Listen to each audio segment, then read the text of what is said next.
With Samurai Shodown's rollback beta on the horizon, I've decided to make a guide for anyone looking for an introduction to the game. Samsho is very unique and different from most current popular fighting games. In this video, I'm going to go over all the basic system mechanics and tools the game uses. Brief disclaimer before we start, Samurai 7 has a lot of interconnected system mechanics that all interact with each other at a fundamental level, so sometimes throughout this video I mention something that we haven't gone over yet. I ask that you please have faith that I will explain things like these in the near future of when I first bring it up. With that out of the way, let's get right into the guide. Samurai Shodown's movement options should be familiar to anyone who's played a 2D fighter before. Forward and back on the control stick to move forward and back, up to jump, and down to crouch. Characters can run by double tapping forward, and backdash by double tapping back. Note that in Samurai 7, you cannot block while your run is in recovery, so you must come to a stop before defending against an opponent's attack. Samurai Shodown uses a 4-button system for all of its attacks. Your basic attacks are abbreviated into A, B, C, and D, with A being your jab, B being medium slash, C being heavy slash, and D being kick. Jabs are used as quick pokes, medium slashes are useful in neutral, heavy slashes are high damage neutral and punish tools, and kicks are usually your character's low option or another quick short range attack. Button combinations also result in different moves universally in Samurai 7, but we will talk about those in the advanced system mechanics section. SS7 also has a near and far normal system.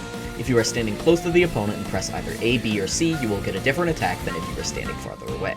These are usually abbreviated to N.5x for near standing attack, and simply leaving the N dot out assumes the attack is its far variation.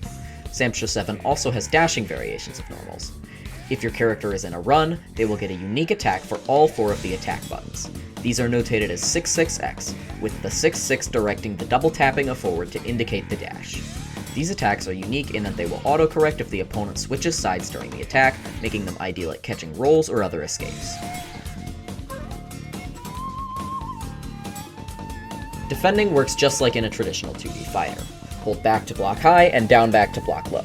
Just like in most 2D fighters, you want to block low and react high, as overheads take much longer to start up than lows. If your character is knocked down by a sweep or similar button, you can roll either forward or back to escape the opponent's offense by holding the corresponding direction, but it doesn't come without drawbacks. Choosing to roll on a wake-up removes the throw-in vulnerability that otherwise comes with standing up from a knockdown. If you rise neutrally, you cannot be thrown as your character stands back up, but if you do, you can, adding a layer of risk to attempting to roll out of a dangerous knockdown.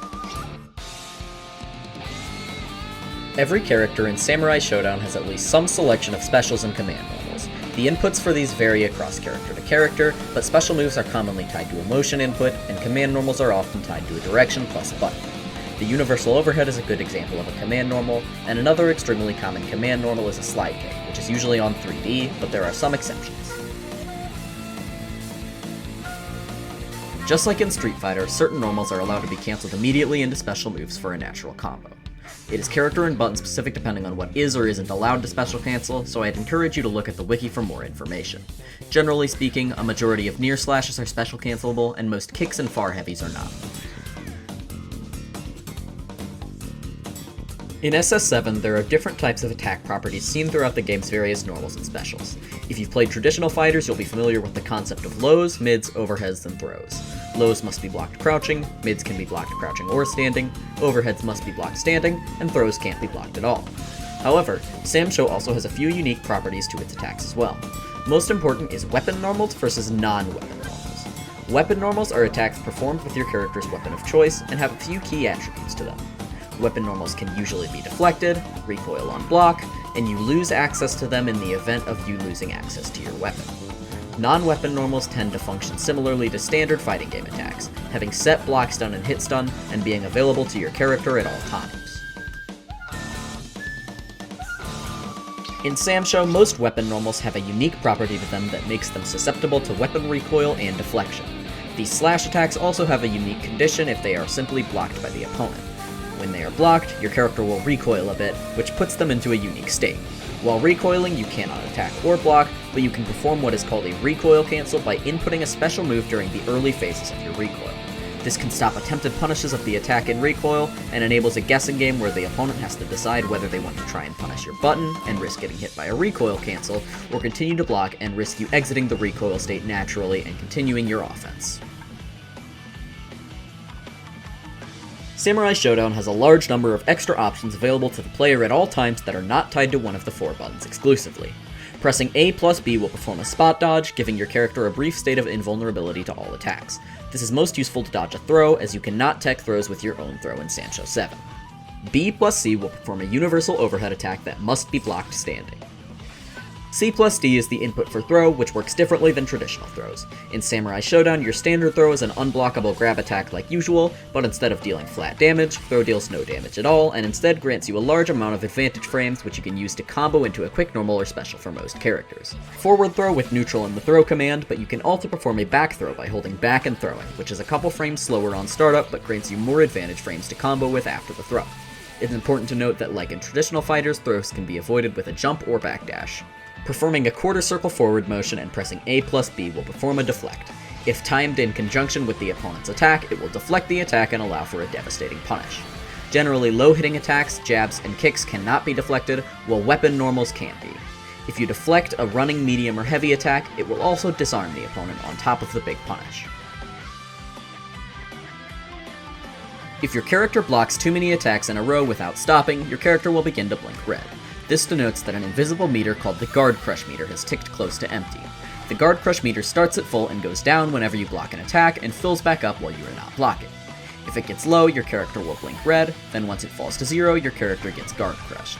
Getting Guard Crushed puts your character in a similar state to being deflected, meaning your opponent can net a large punish after the Guard Crush. There is one way to defend against Guard Crush and prevent the meter from ticking down, and that is instant block. If you time your block input with the opponent's attack connecting, you will see a blue spark and hear a special sound effect. This lets you know that you performed an instant block successfully. Instant block prevents the lowering of the Guard Crush bar, grants you a small chunk of rage meter, negates chip damage, and allows brief access to a guard cancel. Pressing A and B right after an instant block will perform a quick attack that knocks the attacking opponent away from you. Instant blocking is very powerful against projectiles, as it stops the projectiles from dealing the chip damage they otherwise would, and gets you more rage meter, allowing you to force a defensive projectile-based character to need to run in on you to begin dealing damage. Sometimes when 2 weapon attacks meet, a clash occurs.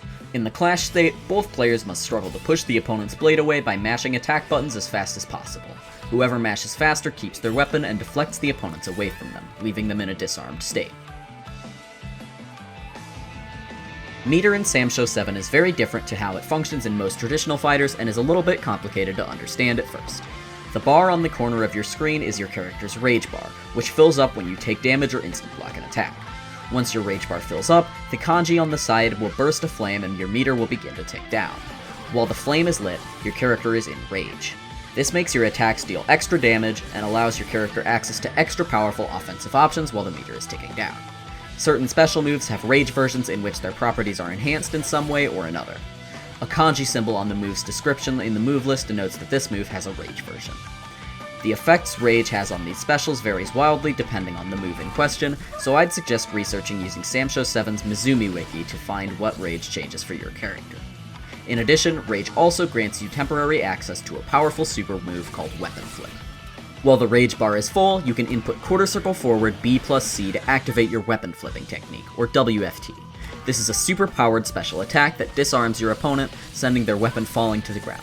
You can use this as many times as you want while in Rage, as it only drains all of your Rage bar on a successful connect, but be very careful as WFT is extremely punishable on block or whiff, so it carries a huge risk along with its very powerful reward. It's also worth noting that you can special cancel into WFT from any special cancel move for a high damage combo and disarm. We've mentioned disarm a couple of times so far, but what does it actually mean? Well, simply speaking, you lose your weapon. Without it, your character is severely crippled. You'll lose most of your normal and special attacks, take chip damage from blocking regular attacks, and lose access to metered abilities such as Rage Explosion and WFT. While lacking your weapon, your priority number 1 in most cases is getting it back. This isn't easy, however.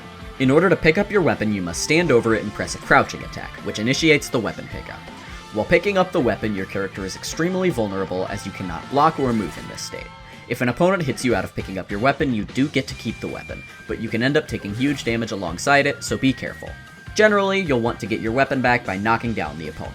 Most characters dashing A-normals gain a knockdown win without their weapon, so this is a strong attack to use in neutral while you don't have your weapon. Of course, you don't lose everything without your weapon. Certain characters get to keep some of their special or normal attacks even without their weapon, and a select few actually get new special moves while disarmed. That being said, the downsides heavily outweigh these benefits most of the time, and you'd be hard-pressed to find situations you actively want to lose your weapon, except for extremely niche scenarios. Speaking of niche upsides to losing your weapon, after being disarmed, your deflect is upgraded to a weapon catch. Catching the opponent's weapon makes them lose their weapon too, evening the playing field now that both characters don't have their weapons. Now you may be thinking, if I lose my weapon and the opponent puts it off screen, am I just screwed? Well, the answer used to be yes, but luckily for you, all SS7 characters learned to use the Force in an update a while back. If you have your back to the corner that your weapon is locked behind, and try to pick it up, the weapon will get pulled to you from off-screen and into your hand. Once per game, every character can activate what is called a Rage Explosion. This functions as a burst, letting you escape out of any grounded combo. After the Rage Explosion, you'll notice that your Rage meter changes to a different bar. This bar determines how long you stay in the Rage Explosion state. While in the Rage Explosion state, you have access to all the benefits that normal Rage gives you, as well as an ultra-powerful finishing move called Issen. Issen is a full-screen, near-instantaneous attack that deals insane damage under the right conditions. The amount of damage your Issen does is tied to how much Rage Explosion meter you have left, which itself starts larger the lower health you have. So effectively, using Rage Explosion at low health gives you the highest chance to land a damaging Issen. Issen is incredible for whiff punishes, anti-airs, and on-block punishes, and it also enables RPS, as your best response to Issen is to block it, but you can also run up and throw while in Rage Explosion, then combo into your WFT. Defending against Issen is very challenging, making Rage Explosion an extremely powerful mechanic that you should absolutely use once per game. However, after you use your Rage Explosion, all Rage-based mechanics are completely gone for the rest of the match. Not round, match. If you use Issen in the first round, you will not have your Rage bar for the second or the third, so you need to be absolutely 100% certain activating Rage Explosion is the right call, or just activate it on the final round. You can activate Rage Burst in the middle of any grounded combo, except you cannot Rage Burst out of WFT, SSM, Command Grab, or Cinematic Attack. While in the Rage Explosion state, the timer no longer ticks down, so it can be used to give yourself extra time for a tricky comeback. We've talked about WFT and Issen, but Samsho actually has one more type of super move, called SSM, or Super Special. SSMs vary across the cast, but there's one thing that stays consistent: damage. SSM is inputted with a forward half-circle forward motion, or 6-4-1-2-3-6 for those who know numpad notation. SSMs are extremely high damaging supers that are best used as punishers to big mistakes from your opponent, such as whiffing a grab, getting deflected, or having their Issen or WFT blocked. SSMs, similar to Rage Explosion, are once per game only, but they are not tied to the Rage meter, so using Rage Explosion does not use up your SSM. Think of them as similar yet entirely separate mechanics from one another.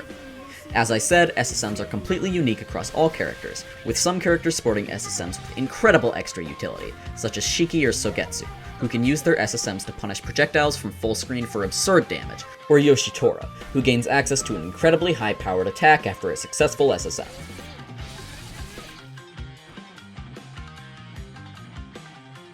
In case you hadn't guessed, SS7 is not a combo-centric game. Most combos in this game are simple normal to special confirms, barring exceptions on certain characters. The game's buffer system allows you to buffer these normal to special combos very leniently, but the buffer system also interacts with game mechanics in other interesting ways. You can pretty consistently get a frame 1 punish in Samsho if you buffer your punishing attack of choice. To buffer an attack, you input the attack slightly before your character enters the state they will be able to use it in, and the game will automatically place the attack on the first actionable frame. You can also use this to buffer movement options like forward and back dashes as well. Samsho provides a number of its characters with unique and universal advanced movement options I'd like to note now. An important concept to familiarize yourself with is a combo jump, accessible to all characters. When holding up to jump repeatedly, notice the long recovery in between each jump. However, if you simply tap jump every time you land instead of holding it the whole time, you can skip this recovery and jump again. This is called a combo jump. A good portion of characters have a wall jump, which is inputted by pressing up and forward near the edge of the screen. This allows you to mix up your otherwise slow and predictable jump timing in escape corner situations. Few characters also allow you to double jump, which is inputted at the apex of your jump arc and serves a similar purpose to a wall jump, but is more accessible for obvious reasons. Shizumaru has a float that is unique to him in a similar vein to these air stall mechanics. And that concludes this guide. If you have any questions, feel free to ask in the comments below, or join the Sam Show 7 Discord to communicate with community members about any issues. With that out of the way, this has been Adventure, and I hope to see you in the next one. Peace.